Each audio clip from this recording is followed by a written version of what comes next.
आहे तरी कोण या सिरीजच्या 14व्या सत्रात आपले प्रभू येशू ख्रिस्ताच्या नावात स्वागत असो.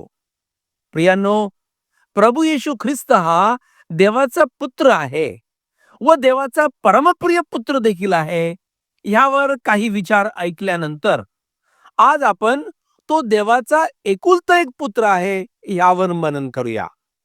योहान 3:16 मध्ये लिहिलंय, देवाने जगावर एवढी प्रीती केली की त्याने आपला एकुलता एक पुत्र दिला, अशासाठी की जो कोणी त्याच्यावर विश्वास ठेवतो त्याचा नाश होऊ नये, तर त्याला सार्वकालिक जीवन प्राप्त व्हावे.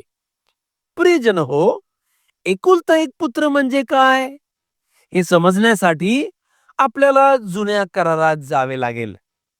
अब्राहमाला इसाका व्यतिरिक्त अनेक पुत्र होते. इश्माएल, जिम्रान, मिद्यान, यक्षान वगैरे. पण सारेपासून झालेला व ज्याला अब्राहमाने आपले सर्वस्व दिले असा एकुलता एक पुत्र हा इसाकच होता. उत्पत्ती 22:2. त्याचप्रमाणे आज जरी प्रभू येशू ख्रिस्तावर विश्वास ठेवणारे हे देवाचे पुत्र म्हणजे दत्तक पुत्र असले तरी पण देव असलेला व देवासारखाच स्वभाव असलेला देवाचा एकुलता एक पुत्र हा येशू ख्रिस्तच आहे. त्याच्या व्यतिरिक्त देवाचा एकुलता एक पुत्र हे शीर्षक दुसऱ्या कोणालाही लागू होत नाही.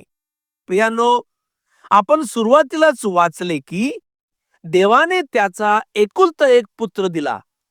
कोणासाठी दिला बरं? जगासाठी, म्हणजे तुमच्या माझ्यासाठी दिला. आपल्याला सार्वकालिक नाशापासून वाचविण्यासाठी दिला. तर प्रियजन हो, तुम्ही नाशापासून वाचू इच्छिता का? तुम्हाला ही सार्वकालिक जीवन हवे आहे का?